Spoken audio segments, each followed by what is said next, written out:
Hey everyone! First off, we at The Familiar Strange want to acknowledge and celebrate the first Australians on whose traditional lands we are recording this podcast, and pay our respect to the elders of the Ngunnawal and Ngambri peoples, past and present. Let's go!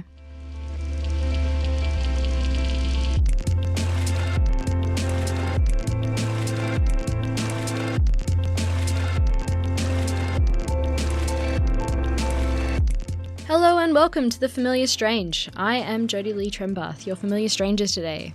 Welcome to the podcast, brought to you with support from the Australian Anthropological Society, the Schools of Culture, History and Language, and Archaeology and Anthropology at Australian National University, and the Australian Centre for the Public Awareness of Science.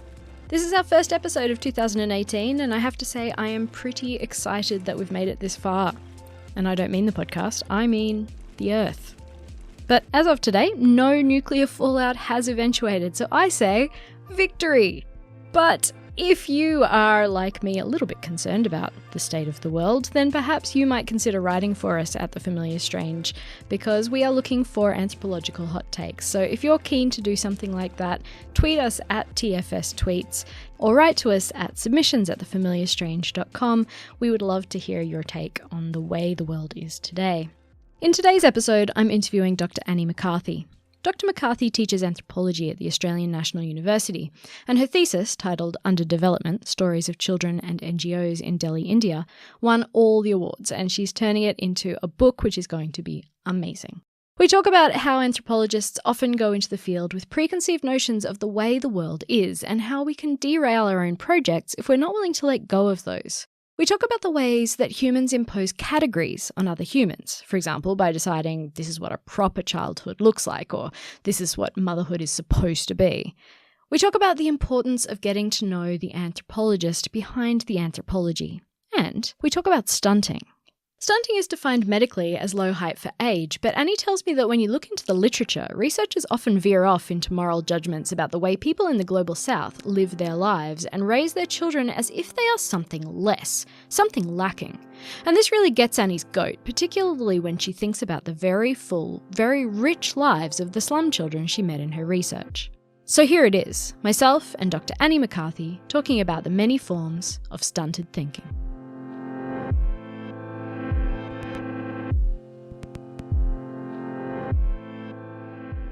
I was definitely always interested in working with children, but when I started my PhD, I also had no Hindi, and I really wanted to do my fieldwork in Hindi. So that meant kind of finding some Hindi speakers to do it with. And I thought, children might be good. They might be a bit more gentle, kind, forgiving of my poor Hindi, which wasn't necessarily the case, although doing fieldwork in Delhi is a very good place to do fieldwork if you've got bad Hindi, because Delhi is just a confluence of bad Hindi, because everybody there is from somewhere else, and Hindi is not most people's mother tongue. So, but the reason I kind of got to working with slum kids in particular was because I really wanted to work with Hindi-speaking children, so I didn't want to conduct my fieldwork in English, so that kind of precluded working in any of the kind of more middle-class or elite kind of schools.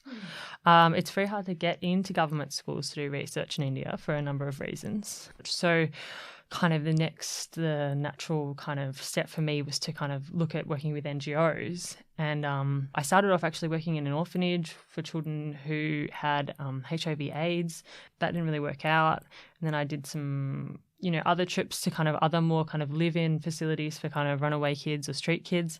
That didn't seem to kind of offer much possibility. So I ended up, working with slum kids. And it was kind of, one of those things that just one thing led to another. Yeah. What went wrong with the two former, the HIV clinic and in the orphanage for the HIV/AIDS kids, I did about probably at least 8-10 weeks of fieldwork there actually before I gave up. Yeah, but actually they had the people weren't that supportive of me being there, but also they had these dogs. The person that ran the organisation also ran one of the dog shelters in Delhi, and so there were all these dogs living in the orphanage, and they were quite vicious in some ways. So they protected the kids although they did also attack the kids sometimes, but they're quite protective of the kids. So I did kind of get a kind of attacked kind of by one of these dogs. You got attacked by a dog? Well, it wasn't. It kind of, yeah, it bit me, but it didn't get me properly. But it was not pleasant. And there was there was that dog who was quite bitey, and then there was this other dog that didn't have any back legs. Oh. No, front legs. Yeah, front legs. It didn't have any front legs. It had only back legs. And it was quite vicious as well. So it would just come at you. And it was quite terrifying, really. For a small dog with only 2 legs, it was surprisingly intimidating. And so it actually made doing field work quite hard when you've got these kind of dogs coming at you from different angles. Wow, and that's not even a metaphor. No. It doesn't mean I won't go back there in the future and see where they're at. You would brave the dogs again? Well, presumably those dogs aren't still there. Like, we're talking like 4 years ago now. So presumably some of those dogs have passed on. And it was also quite sad. Like, one of the younger boys was quite sick and in and out of hospital. And, it would have been more, it would have been harder fieldwork in terms of dealing with kind of children potentially dying. So your kids, can we call them your kids? Yeah, we can call them that. That's what the NGO workers would call them. Okay. Our kids, to distinguish them from other NGOs' kids. There's quite a lot of turf wars, really, in the kind of NGO-saturated world of Delhi. And that was sort of part of what your thesis ended up being about, wasn't it? The way that development agencies have one agenda and the children may be working within but also improvising within that agenda for their own agendas. Is that about right? Yeah, using the resources and programs offered by multiple NGOs to kind of, not just one NGO as well, to achieve that. For your kids then, do you think that their experience of working with an NGO would have been different then to the kids in the HIV clinic? Yeah, definitely, because those kids didn't have any parents, the kids in the HIV orphanage. And so they lived in this place full time. And so while they went out to school, typically this was their kind of whole world, and they had very different exposure, So for slum kids, they also live with their families as well, of course. So they go home every night to their homes. And so they spend, they might spend 3-4 hours a day, up to 3 or 4 hours a day in the NGO, but they're still kind of in the home, in the community. They're not in, like, their whole world is not defined by these kind of ideas about childhood and development in the same way that it was for those other children whose health was very extensively monitored, of course, as well. And you went into your fieldwork and into your PhD quite critical of the world of development studies and development more generally. Why was that? I think just because of what I had read, essentially, I guess. Like, I didn't really have any experience. But, I'd read all the kind of critical development literature. I thought, okay, yeah, there's some real problems here. And so I was really informed by a lot of those kind of critical positions when I went into my fieldwork. But I also knew as an anthropologist that it's not possible to sustain, one's own opinions in the face of kind of if those opinions are different from one's informants. And ultimately one is there to represent the views of one's informants. And that's kind of what I ended up doing, which was giving a much more kind of nuanced and kind of almost everyday kind of look at why these development organisations were valuable to these kids. So can I back up? In terms of those critiques, what are they? What's so bad about development? I mean, development should be great, right? We're trying to take care of the world. Well, I guess a lot of the critiques are about the mismatch between the aims of development and the kind of needs or beliefs or practices of the local population. Can you give me an example? Ferguson has in his earlier work all this stuff about how there was all these irrigation schemes and all this stuff in Africa, and it just ended up making things so much worse for farmers. And so they tried to kind of just fly in these techniques that they thought, this is definitely going to increase production of crops and stuff, and it just didn't. Because it worked in the West? Yeah, because it had worked in other places, yeah.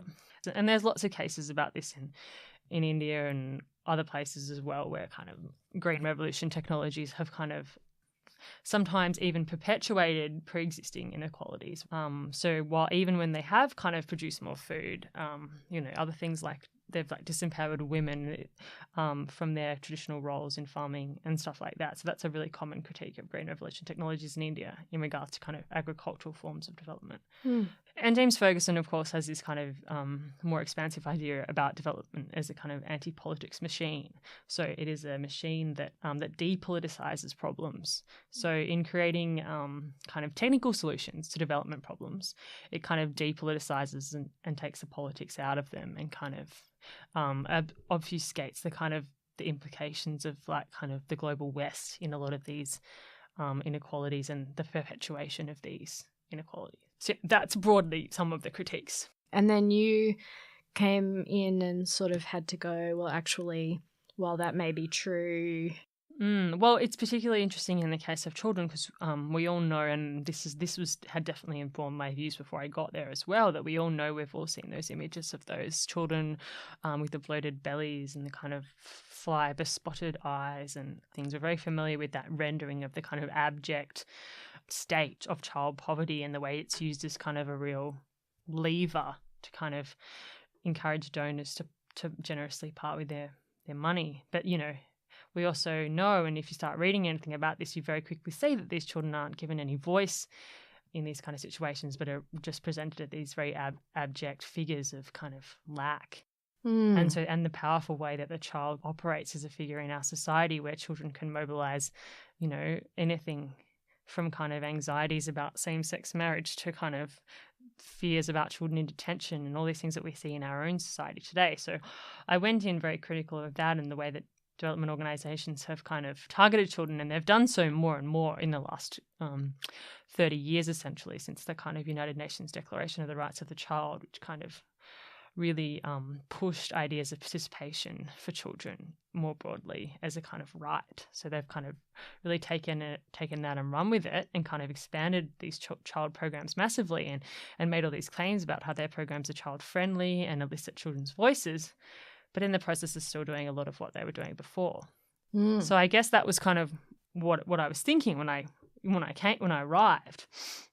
But then very quickly I came to see that while there are elements of that, there are also ways in which even the moments in which children are kind of objectified in that way are often even kind of still potentially powerful for the children themselves, who have moments of kind of stardom in like NGO films or plays, or are captured as the best dancer on film in their class, or the best student in their class in terms of scholarly work, and the way in which those moments of recognition, while they are used to kind of justify the success of development, are actually operate for children in a much more local way in terms of recognition of their own skills and abilities, which they value highly. Like, did you have to wrangle with yourself over letting go of those preconceived notions? Yeah, a little bit.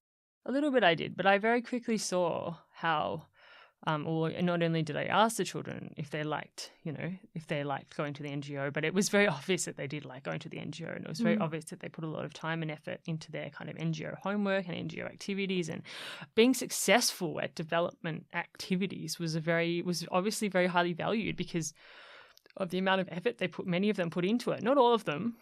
But I guess my research was really, you know, in particular kind of focuses on these kids that are kind of really were enthusiastic and trying to understand the reasons why they put time and effort and cultivated these kind of skills in thinking developmentally that were so valued by these NGOs. What do you think the core thing was? I think there are a number of reasons. Building up skills and development actually enables one to work in development as a field.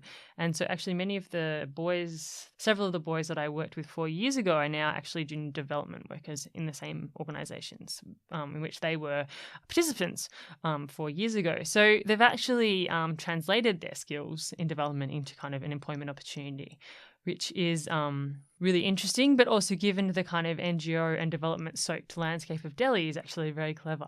And and in terms of the other possibilities for employment open to them, it's actually a very wise and savvy move on their part. So I guess there's that really practical way in which skills and development can lead to employment in development, and can also in the process lead one to become not an object of development but an agent of development, which is itself a discursive shift, which I think is quite self-gratifying. You know, I think it feels good to not be underdeveloped and to not be, you know, the target of hand-washing campaigns that imply that you're dirty, and not be the object of these kind of campaigns that imply that you're violent or drunk, and to suddenly be the one implementing those campaigns. I think there's a certain amount of kind of agency and at an individual level and empowerment that comes from making that shift. It's quite meta.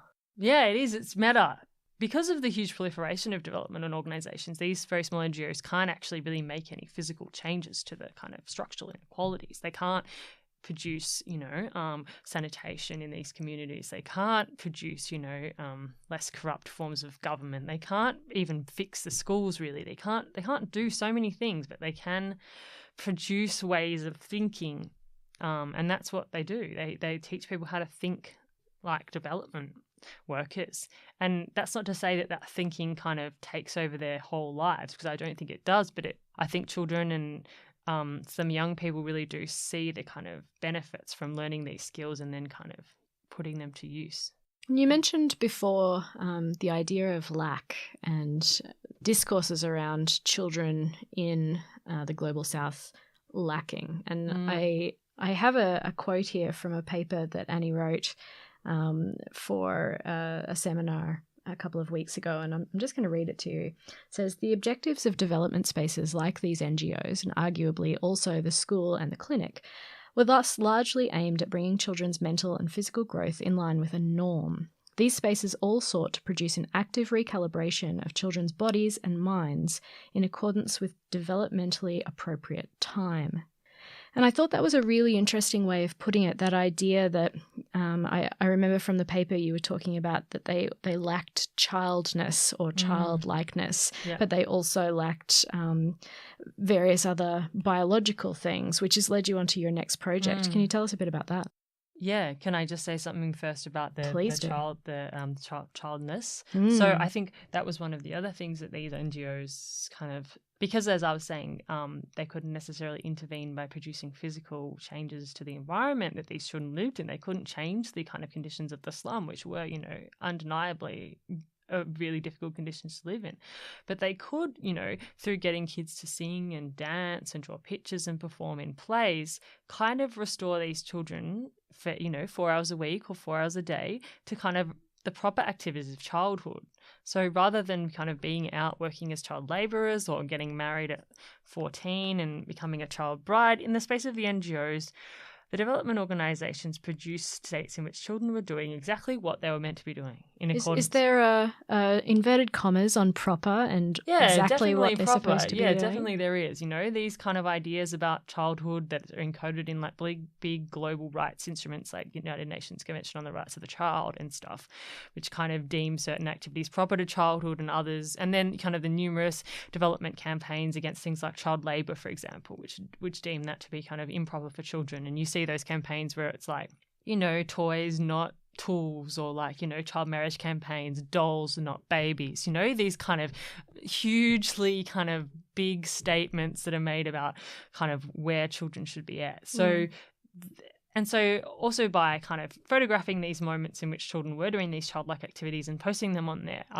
Facebook page and these other kind of things that these organisations do, putting them in their reports, they kind of prove that development is happening, because in the very moment in which children are kind of captured doing these things, they're kind of demonstrating developmentally appropriate kind of childhoods rather than the kind of abject childhoods associated with child labour or even just slum living in general. So yeah, that's why I started to think about kind of childhood in that way, and then that's kind of fed me into my new project on stunting, which has kind of emerged out of similar questions, but also kind of got me thinking about these things in a different way, in a sense, in terms of a more kind of physically and embodied way that I hadn't thought about them before.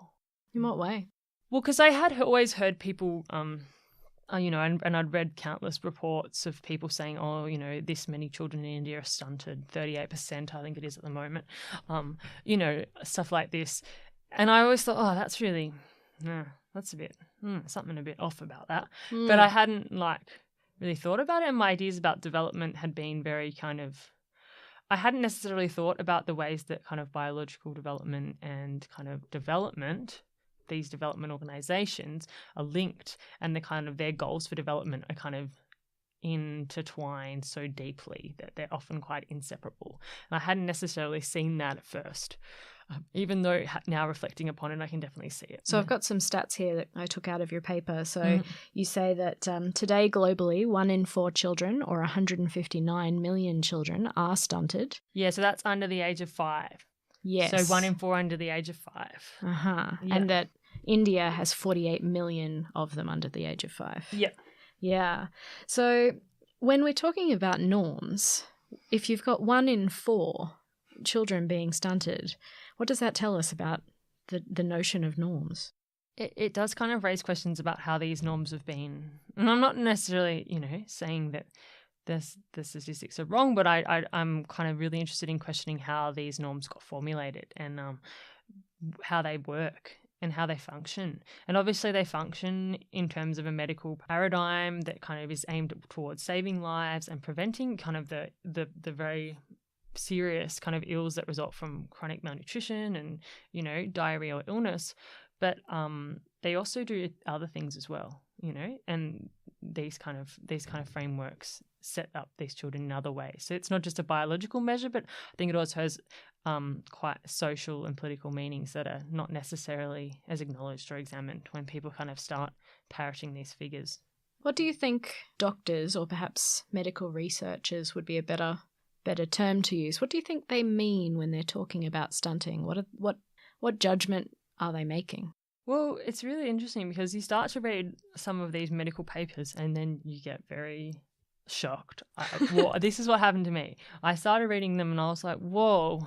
So one of the first ones I read, it was like, if you have 5 instances of diarrheal illness under the age of 3, you will have 12 less, I think 10 to 12 less IQ points.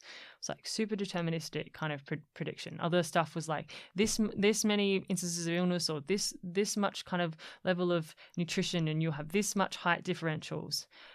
So I guess those are kind of quite, well, the IQ is an interesting measure in a sense that I think is also not just a biomedical but also a cultural measure that we have to remember as anthropologists as well.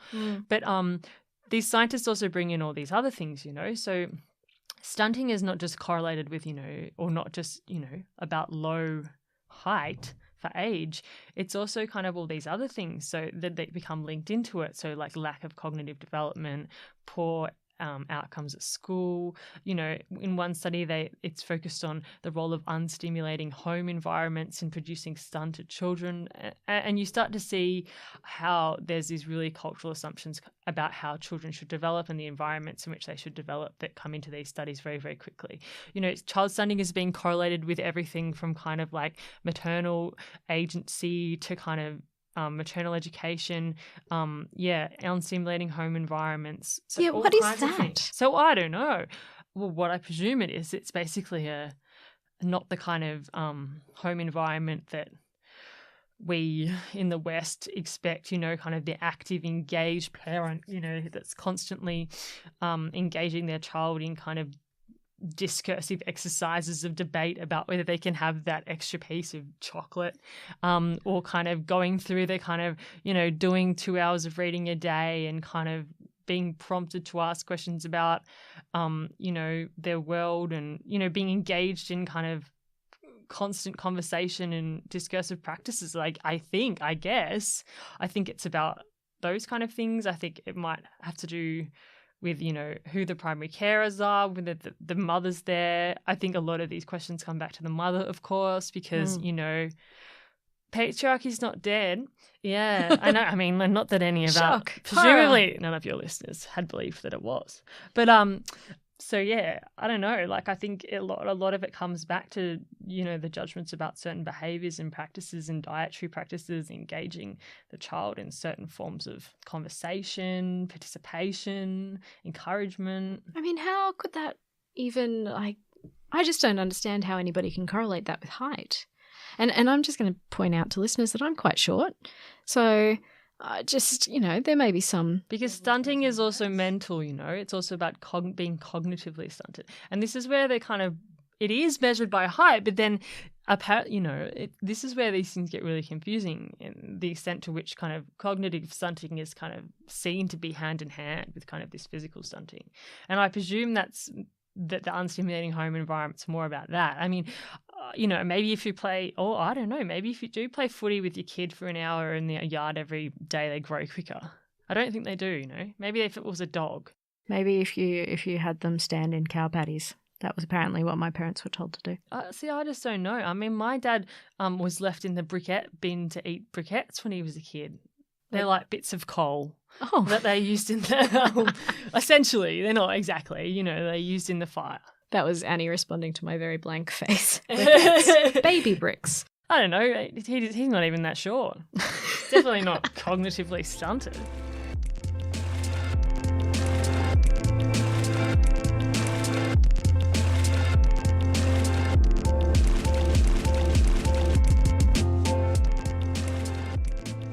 We've had this conversation on a number of occasions, and I know you're pissed about this. What is it that gets your goat so much? Well, I think one of the reasons, because I know like lots of my colleagues that I have lots of respect for, always cite these figures and kind of have never really given them a second thought in a way, or it doesn't really appear as if they have. Maybe they have. But I think it's like a very, in a sense, it's a very personal reason why I think I started to think about this stuff. And why it kind of irked me from the very beginning. And I think that's because when I was a kid, I had an eating disorder, and I remember having to go to hospitals and getting measured and all those kind of things you do when you have an eating disorder when you're a teenager. And I remember one of the doctors one day kind of sitting me down and saying, "You're stunting yourself. You're stunting yourself. You're not going to be as tall as you should have been. You know, why don't you think about that?" And it wasn't a very effective technique of kind of trying to talk a small child out of a small teenager. I think I was 14 or something, 15 at the time. It's not a very effective technique, but, you know, this is what they did. This is what this doctor did. And I remember feeling so, you know, violated in a sense that kind of my whole, just having such a powerful sense that, you know, the word stunted was just so much more than a kind of like a bodily reference, you know. I just felt like, well, you know, you don't know anything about me. You don't know what I might do in my life. You don't know where I might go in my life. You know, maybe I'm going to be a few centimeters shorter than I would have been, but who even knows what I would have been? You know, how are you to say that my life is somehow less than it could have been, I guess. You know, I didn't express it like that because I was only 15 and actually quite ill at the time.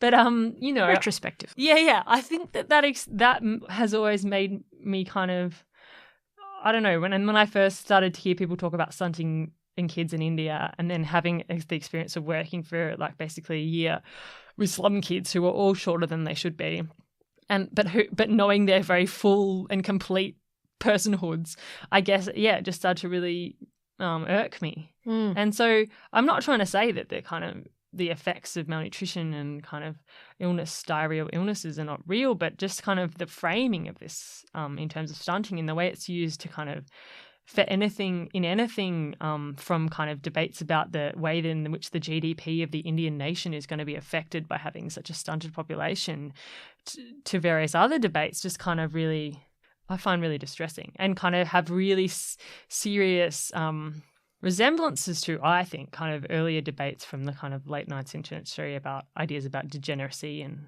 these kind of ideas. And you mentioned eugenics. Yeah, and so I do think that kind of, well, it's eugenics that kind of enables this kind of population norm for us to measure people against.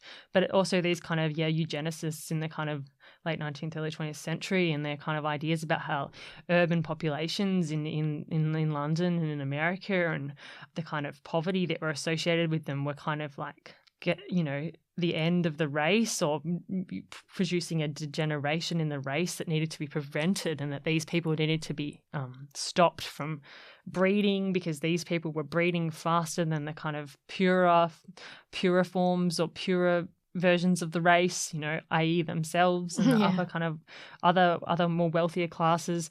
And so the kind of discourses about that, because even though these people are so degenerate and kind of prone to all these ill health, they're still somehow able to reproduce, ridiculously. So that's another one of the kind of ironical tensions in kind of these debates as well, because even the eugenicists thought that these people reproduce at a far greater rate than the quality stock, the rest of the quality of the population stock, and this was a huge problem for the overall quality of the population stock. So sometimes I see kind of real resonances with these kind of historical kind of ways of framing people, that I do with stunting. But interestingly, I even just this week I was reading this article. I think it was in The Guardian from last week or the week before, and it said it was kind of an article pointing to the, for a long time scientists have thought that, stunting is basically irreversible by the age of 2, so it's all over for you basically if you haven't had the right nutrition and inputs by the time you're 2. The first 100 days are really critical, and then it's all the mother's fault because a child under the age of 2, no one's pointing to these 2-year-old kids and going, look what you've done, Henry. Morally delinquent. Yeah, like, what have you done to yourself, Henry? They probably wouldn't be called Henry because they're usually brown kids. You don't usually apply these labels to white kids, which is another thing that's quite... So I was reading this article in The Guardian, and it was kind of just trying to say that, maybe it's not so bad. Maybe it's not so irreversible as we first thought. But the headline for this article was something like, "All is not lost for the stunted child." Oh. And even though the article had begun by kind of being a bit uncomfortable about the term stunted and being like, oh, it's a bit awkward to still be talking about people like that. And I was like, yes. But then, like, why would you call the headline of the article, "All is not lost," is very emotive and is again playing into all that ideas that all was lost, which I don't think it was. I mean, and, I also read another study that described child death as just the tip of the iceberg, So you get all this kind of, it's like, okay, so these kids have survived, but the rest of their life is totally called into question by these paradigms.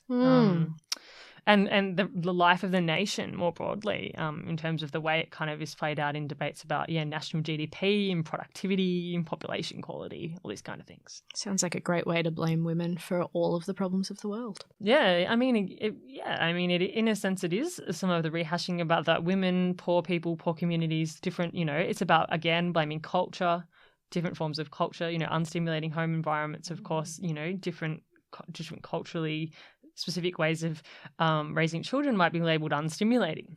So, but, we start to think about the kind of, the real kind of cultural ways these kind of things manifest, I guess, and starting to question that more. And that's where I became kind of interested in actually speaking to children about their growth and not necessarily coming up to them and going, "Are you stunted?"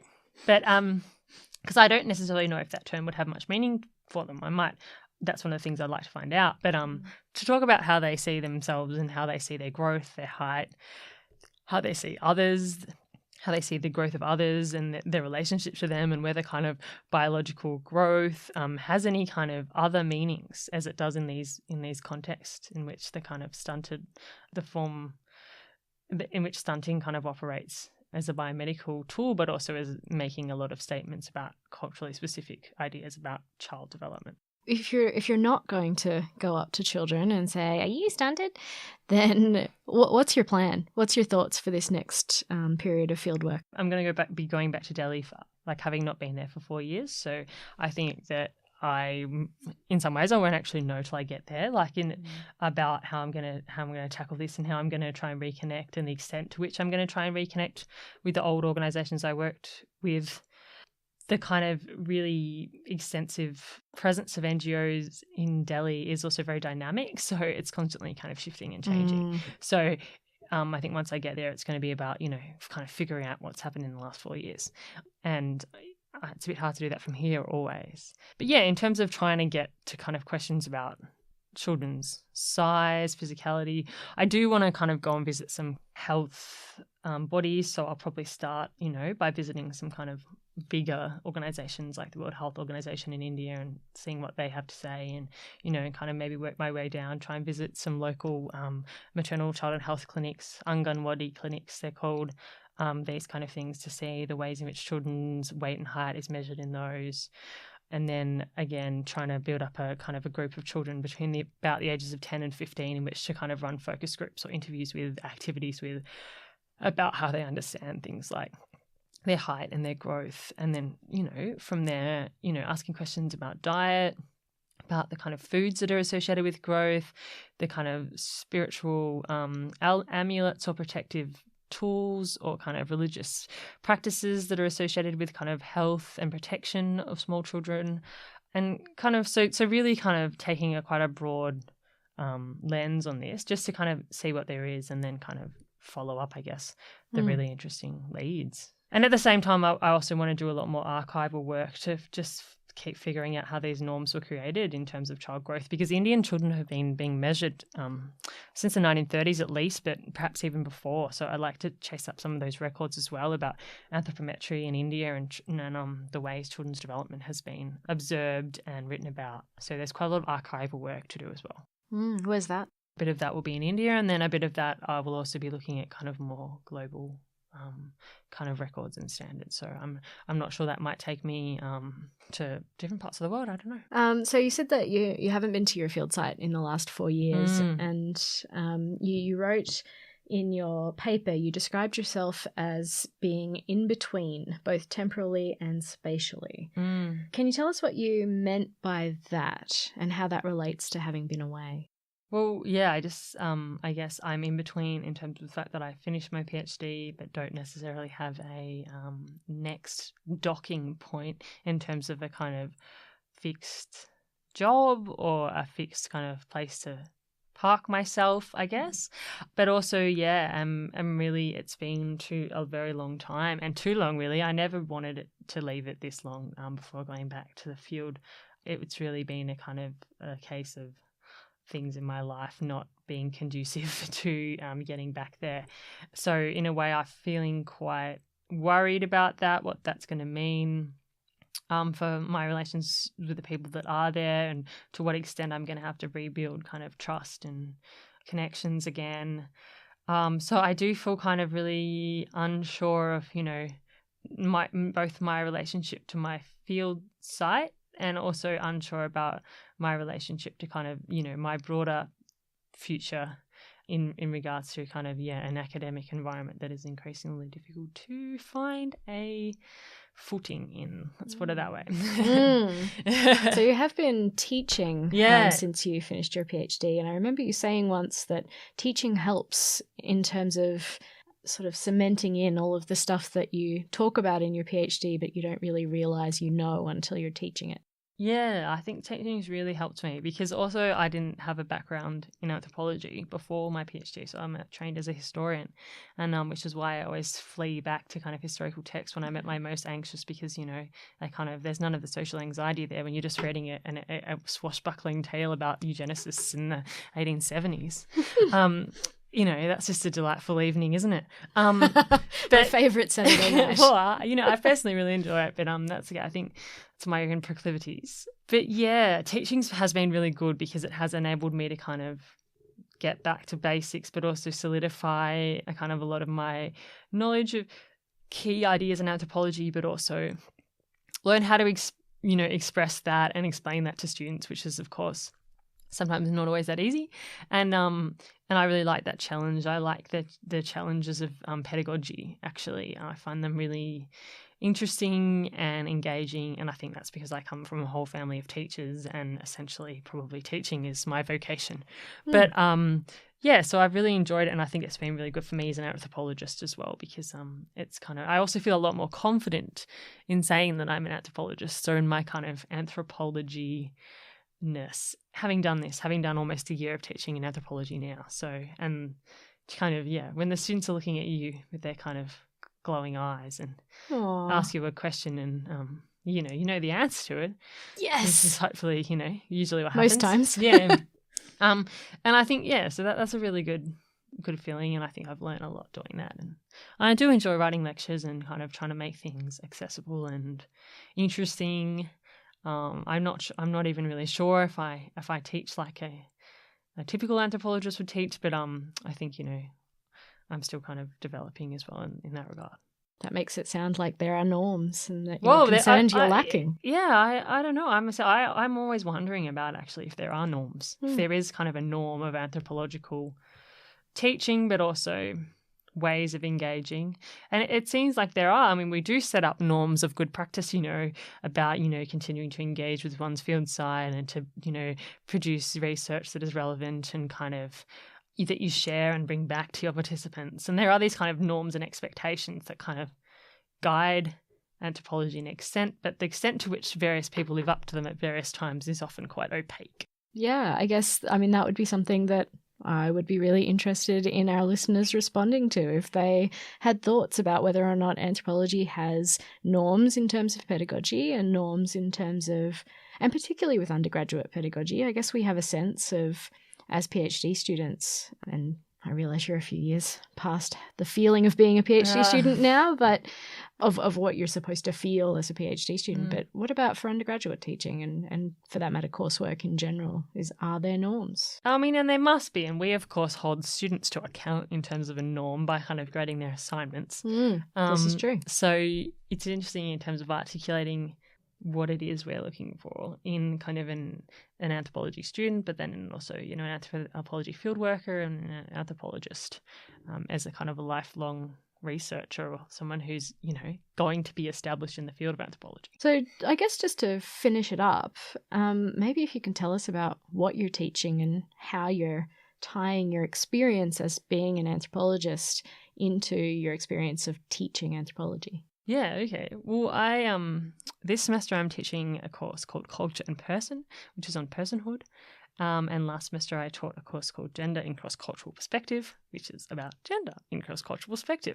Obviously I don't talk about my own work and my own research every week, but I do want them to get a sense of kind of what it is like to be an anthropologist and what it is like to do field work and what it is like, and get a sense of the idea of the kind of person of the anthropologist, because and that's critical for both courses, the gender course as well, reflecting on the way kind of gender, age, class kind of affects the way we do field work, affects the kind of ideas we come up with and, shapes our positionality in very dynamic ways. So I kind of want them to think about that. So I often do use myself as an example of the way anthropologists do come up against these kind of questions. So in the gender course, I talked at quite a bit about my experience of kind of being a woman and in India and an unmarried woman and a queer woman at that, and so how I managed that with the people that I worked with, but also in kind of my everyday life of kind of navigating the kind of spaces in Delhi.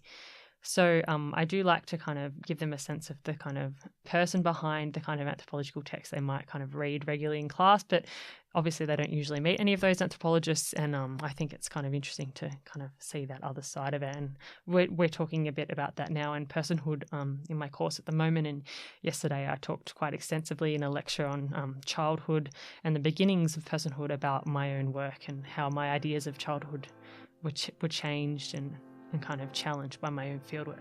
Well, Annie is at the moment putting in a book proposal that I am very hopeful will get turned into a book because I can't wait to read it. Dr. Annie McCarthy, thank you so much for your time. This has been brilliant. No worries. Thank you, Jodie.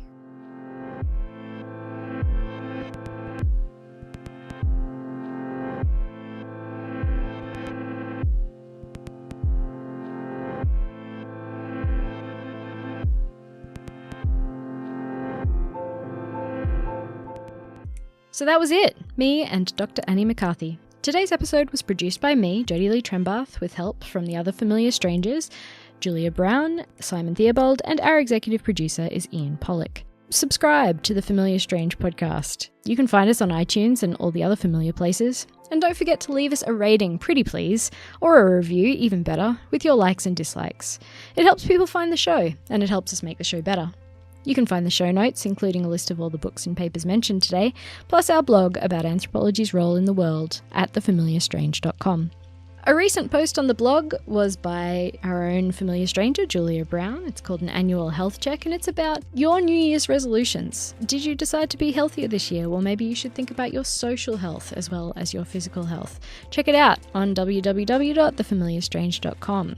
If you want to contribute to the blog or have anything to say to me or the other hosts of this program, email us at submissions@thefamiliarstrange.com, tweet at TFStweets, or look us up on Facebook and Instagram. Our music's by Pete Dabro. There's a link to his EP in the show notes. Special thanks today go to Nick Trembath from Adelphi Digital, Julia Miller, Will Grant, Tina Sallow, and Maud Rowe. Thanks for listening. See you in 2 weeks, and until next time, keep talking strange.